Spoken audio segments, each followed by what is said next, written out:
दशानन लंकेश्वर की जय। ये भाई दुहाई है। मंत्री जी।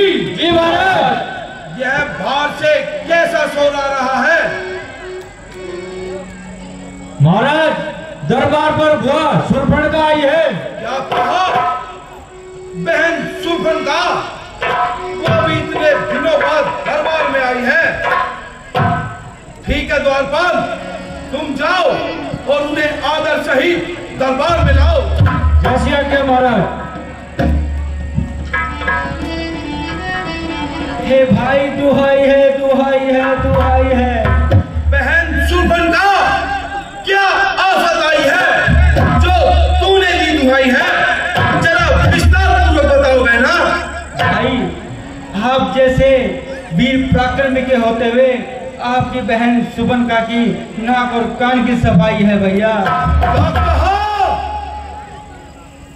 बहन शूर्पणखा, तीनों लोगों में ऐसा कौन वीर पैदा हुआ जिसने तेरे साथ ये छल किया है? जरा विस्तार पूर्वक बताओ बहना। मेरे भाई दो लड़के राम लखन उस दंडक वन में आए हैं। उस दंडक वन में आए हैं। संग में एक सुंदर सी नारी सीता सुकुमारी लाए हैं।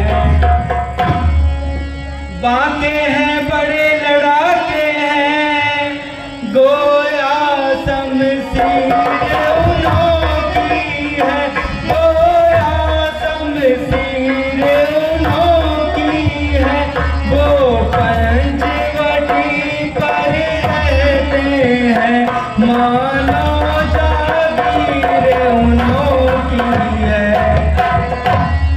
मैं उधर अचानक जा निकली, उस नारी से मिलना चाहा। उस नारी से मिलना चाहा।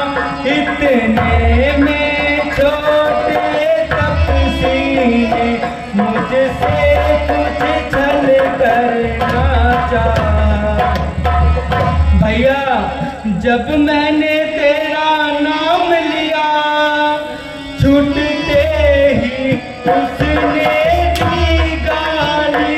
छूटते ही उसने दी गाली। मेरे ये कान कतर डाले और मेरी नाक काट डाली। मेरी नाक गई सो गई, अब अपनी नाक संभालो तुम। अब अपनी नाक संभालो तुम। यदि जग में ऊंचा नाम न हो तो नक का नाम डरा लो तुम। ए बहन, गम नाक न हो, मैं नाक न उनकी रखूंगा। भेजा नथुनों की राह करूं, मिर्चों का नाश उन्हें दूंगा। नारी की नाक काटने से होती नहीं है नाक ऊंची। अबला पर हाथ उठाने से उठती नहीं है नाक ऊंची। मैं चला नाक की सीट पकड़, नाके पर उनको पकड़ूंगा। तेरी आंखों के सामने बहना, दोनों की नाक रगड़ दूंगा। बल्कि लेंगे तो नाक छेद, मैं अकेले उनको डलवा दूंगा। यमपुर का नाका दिखलाकर नाक को चने चबवा दूंगा। ये धाम धरा पाताल सभी मेरे बिना के पर जीते हैं। भैंसे मेरे बाघ और बकरी जल एक घाट पर पीते हैं। यह समाचार, यह दुराचार क्या खरदूषण से नहीं कहा? उनका तो वही अखाड़ा था, क्या कुलभूषण से नहीं कहा? कहा था भैया, मैंने उनसे भी कहा था।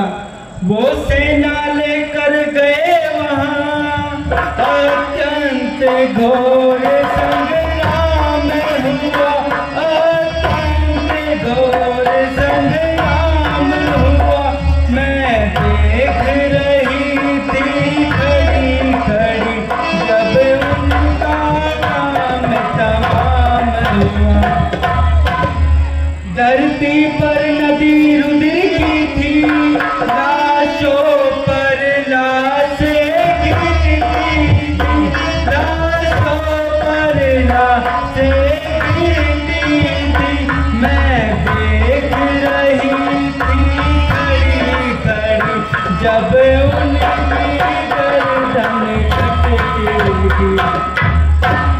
नहीं, यह नहीं हो सकता। क्या कहा? खरदूषण त्रिशा मारे गए? हाँ भैया। ओह, जब एक अकेली शक्ति ने सब वीरों को मार दिया, इससे यह सिद्ध हुआ नारायण तूने सचमुच अवतार लिया। अपना परिचय देने को निकला यह मृत्युंजय। इसी संग्राम के कारण ही मिल जाएगी मुक्ति तुझे। यदि सचमुच अवतारी है तो मैं पाँव ही रखूंगा। पिछले जन्म का बंधन भी तुम्हारे द्वारा ही काटूंगा। बहन शूर्पणखा, तुम बैठो, थोड़ी धीर धरो। मैं दंडक वन को जाता हूँ और तेरी नाक कान काटने का दोनों को मजा चखाता हूँ। मंत्री जी महाराज, बहन शूर्पणखा को महलों में ले जाओ और सुसैन महल से इनके नाक और कान की मलहम पट्टी कराओ। जय श्री राम।